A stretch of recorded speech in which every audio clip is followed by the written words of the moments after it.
Imagine your wedding day.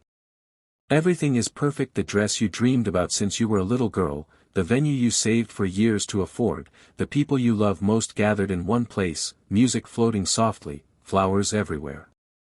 You think, just for today, there will be peace.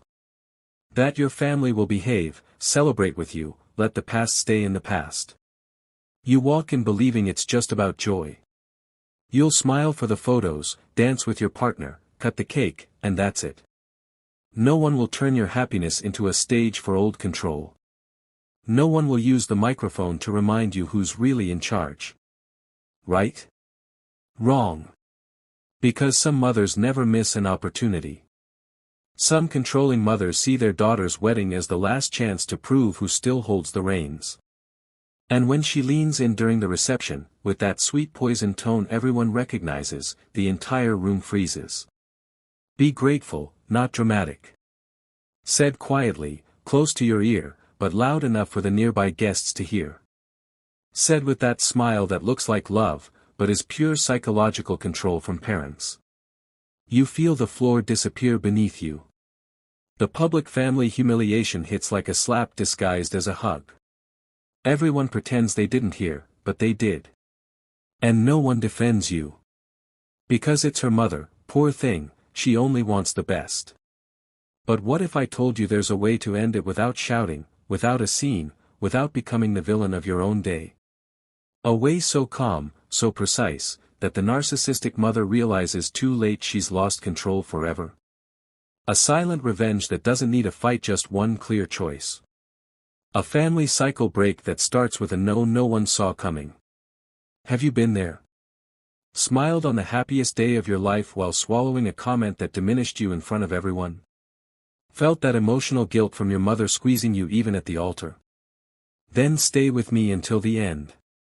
Because this true story of a bride who faced maternal manipulation, family emotional abuse, and emotional exposure at her own wedding will show you exactly how she turned the tables. And more importantly, it will give you the roadmap to do the same with grace, with calm, with female empowerment no one can take away. Ready to find out how one single action changed everything at a wedding that looked perfect? Then come with me. The story starts now. The day was supposed to be perfect. The venue was a dream, a historic villa in Tuscany, olive trees framing the ceremony, the sun setting golden over the hills, everything smelling like jasmine and fresh bread. Family and friends from all over had flown in, everyone dressed up, smiling for photos, toasting to love. You walk down the aisle feeling like the world is finally on your side. Your dress fits like it was made by angels, your partner looks at you like you're the only person in the room, and even the relatives who usually criticize everything seem to be on their best behavior. For once, you think, there will be no drama. Familiar casamento. You tell yourself it's just one day. One day to smile, to dance, to let the past stay buried. You've spent months planning every detail so nothing goes wrong, especially not with your mother. You even rehearsed how to handle her suggestions with grace: nod, say thank you, change the subject. The ceremony goes beautifully. Vows exchanged, rings on fingers, first kiss as husband and wife. Everyone claps, tears in their eyes, and you think we did it. We made it through without a single scene. The cocktail hour is relaxed. Champagne flowing, laughter everywhere, cousins you haven't seen in years hugging you, telling you how happy they are. You start to believe that maybe, just maybe, your mother has accepted that this is your day, your life, your choices. Dinner begins, speeches start. Your dad gives a sweet toast, your best friend makes everyone laugh. You're holding your partner's hand under the table, feeling that warm glow of "this is my family now." You think the worst is over. You catch your mother's eye across the table. She smiles, that tight, familiar smile that always comes before a comment. But you brush it off. Today is different. Today shall behave. You have no idea that the real drama, familiar casamento, is about to begin, right there in front of 300 people, with the dessert course still to come. Topic 1. Complete 8 paragraphs of approximately 9 lines each. What did you think, my love? Is the empathy immediate? the wedding atmosphere vivid, the peace expectation strong enough to set up the brutal break in topic 2. Want any adjustments, more details, different setting, stronger family hints before I move on? The reception was in full swing, everyone laughing, glasses clinking, the dance floor already filling up. I was standing near the cake table, chatting with some cousins I hadn't seen in years, feeling that rare lightness you only get on your wedding day. Then my mother appeared beside me, arm linked through mine like we were the best of friends. She had that perfect smile, plastered on, the one she uses for photos, for church, for when she wants everyone to think she's the sweetest woman alive. She leaned in close, voice low enough that only I and the 2 aunts nearby could hear, and said, "Darling, be grateful, not dramatic." The words were soft, almost affectionate, but they landed like ice water down my spine. I froze mid-laugh. The cousins kept talking, pretending they hadn't heard, but I saw the quick glances. My mother squeezed my arm gently, the universal sign for "you know I'm right." Gratitude as a weapon. That's her specialty. Wrap criticism in "I'm only saying this because I love you," and suddenly any reaction from me becomes dramatic. Classic manipulation materna, served with a smile and a hug for the cameras. She continued, still in that syrupy tone, "All these people came for you. Don't make a scene about little things. Little things. Like the fact Shed spent the whole morning complaining about my dress, my flowers, my choice of music." The aunts nodded along subtly, the way they always do. No one contradicts her. No one ever has. The emotional guilt from my mother is so ingrained that even on my wedding day, it works like clockwork. I felt the heat rise in my cheeks, not from anger yet, but from that familiar shame. The kind that makes you question if you're overreacting. If maybe she's right and you're just too sensitive. Topic 2. Complete 8 paragraphs of approximately 9 lines each. What did you think, my love? Is the shock strong, the injustice clear, the maternal manipulation flowing naturally with the key phrase? Topic 3. The silent humiliation. The laughter started small. Just a nervous chuckle from one aunt, then another cousin joined in with that awkward haha people do when they don't know what else to say. My mother's words hung in the air like smoke, and everyone pretended it was just a joke. I stood there, glass in hand, feeling the heat crawl up my neck. The kind of heat that makes you want to disappear. Humilio publica familiar at its finest, delivered with a smile, applauded with polite giggles. No one said anything in my defense. Not my father, who was busy talking to the groom's uncle. Not my cousins, who suddenly found their plates very interesting. Not even the friends I'd known since childhood. They all just looked away, sipping their wine like nothing happened.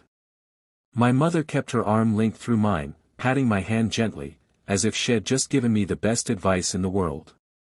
The message was crystal clear: smile, be grateful, don't make waves. Don't ruin the day.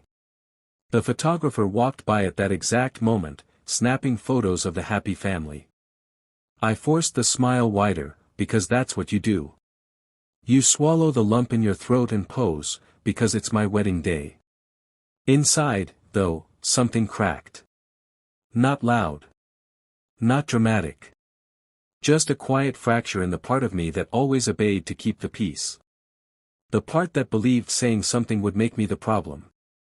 The band started playing again, people drifted back to conversations, and the moment passed for everyone else. But not for me. I could feel the weight of every sideways glance, every whispered "she's just stressed." And the worst part?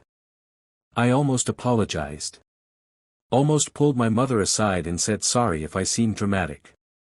Because that's the power of manipulatio materna, making you feel like the one who's wrong even when you're the one being hurt. Topic 3. Complete 8 paragraphs of approximately 9 lines each. What did you think, my love? Is the silent humiliation hitting hard, the public shame and emotional isolation clear, the pressure familiar, feeling strong? She didn't answer right away. That was the first surprise.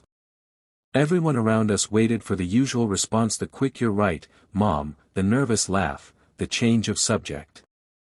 But she just stood there, glass in hand, looking at her mother with an expression no one could read. No tears welled up.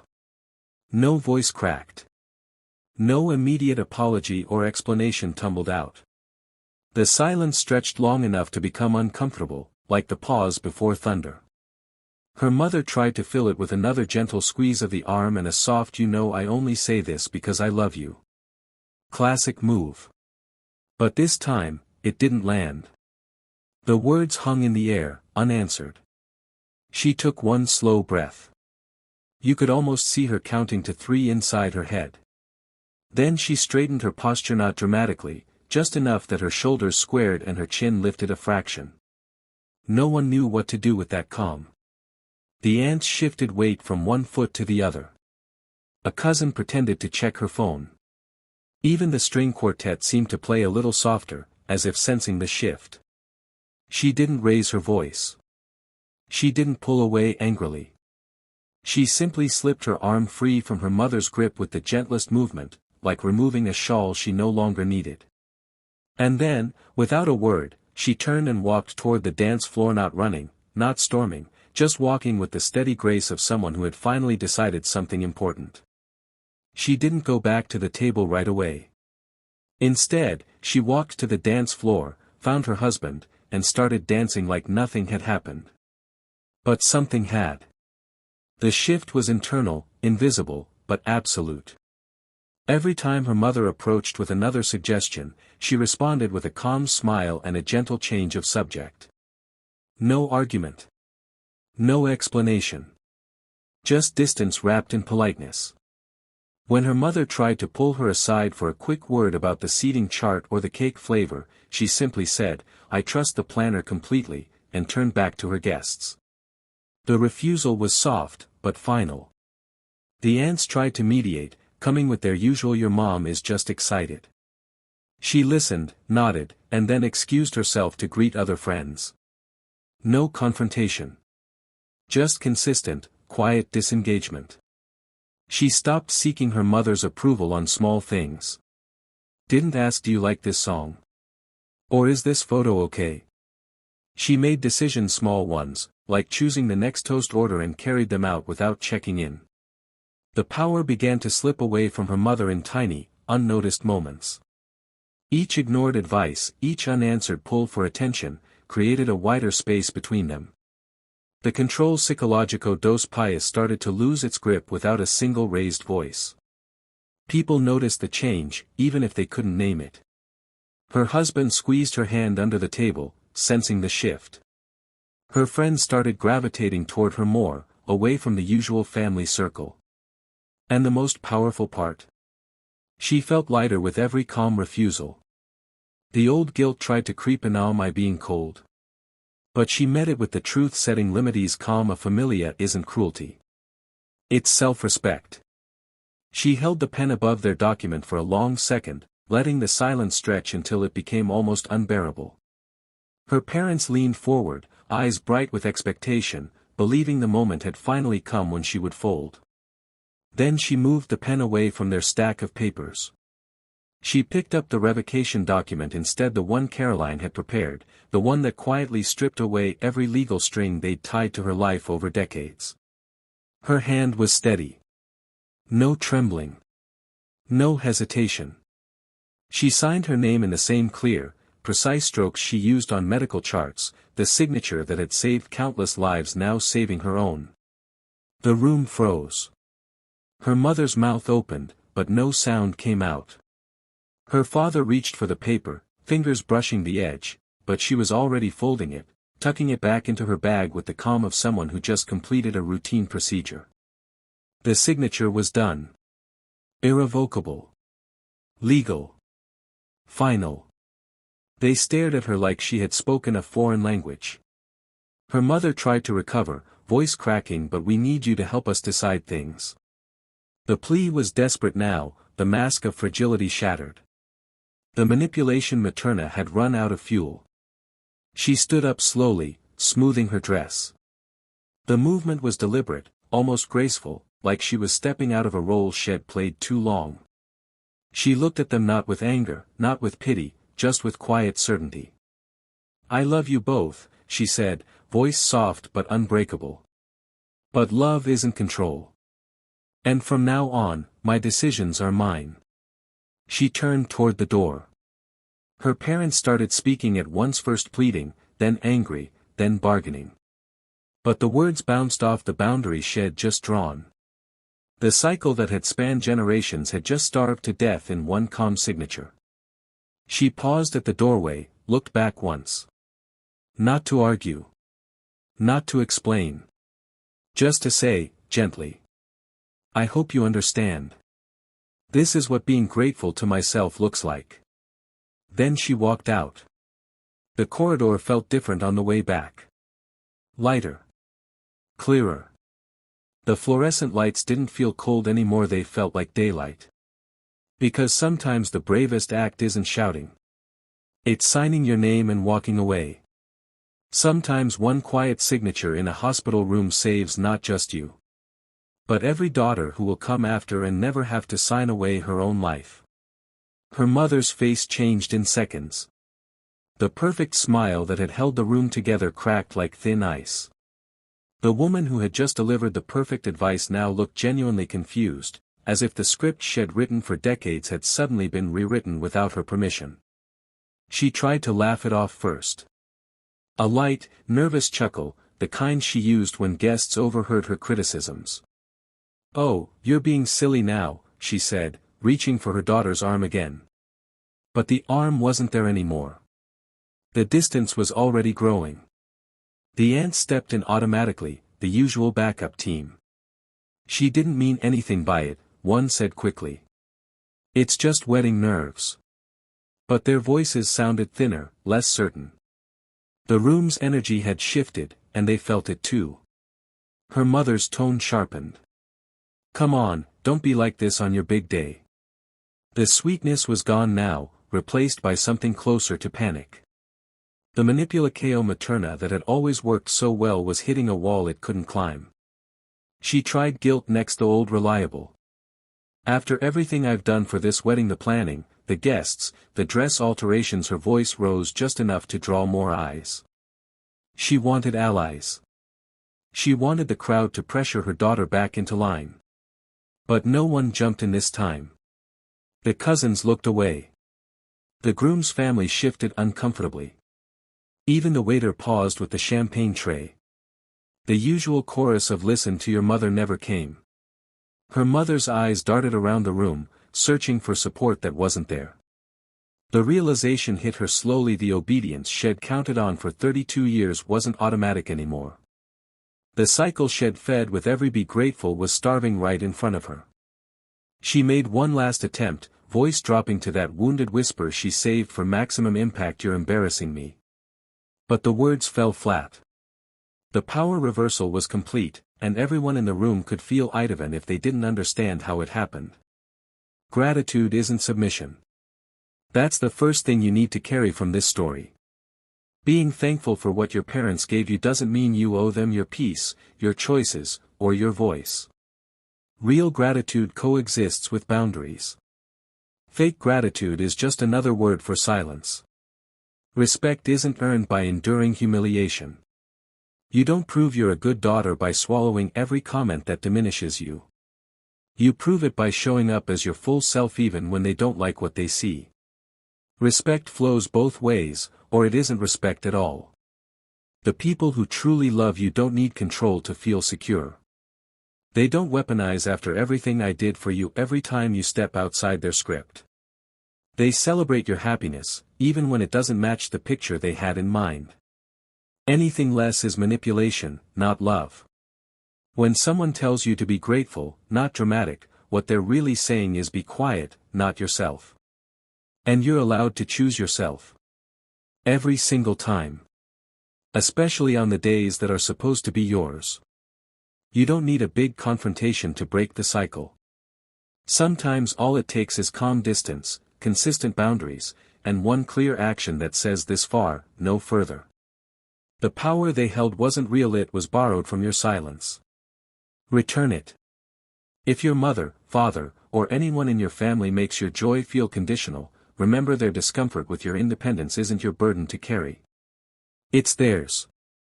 Your job is to live. Their job is to adjust. The most powerful revenge isn't loud. It's living well, freely, and unapologetically without needing their approval to do it. It's showing up as the woman they tried to shrink, now standing tall. That's the karma familiar they never saw coming. And one day, when you look back, you'll realize the greatest gift you gave yourself wasn't the wedding, the degree, or the success. It was the moment you stopped auditioning for a role in someone else's story. And started writing your own. You just walked through a wedding day that started like a dream and turned into the moment a daughter finally said enough. If any part of this story made your chest tighten, if you recognized that soft voice saying be grateful, not dramatic, if you felt the weight of eyes watching while no one spoke up, know this: that weight doesn't have to be yours forever. Because the truth is simple and powerful. A mother's love should never come with a script you have to follow. Gratitude should never be a gag order. And your joy, especially on the day that's supposed to be yours, should never be edited to make someone else comfortable. The day Helena stopped reacting and started choosing, she didn't lose her family. She gained herself. She proved that empoderamento femenino doesn't need volume, it needs clarity.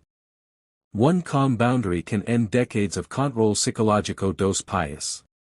One quiet no can start generations of freedom.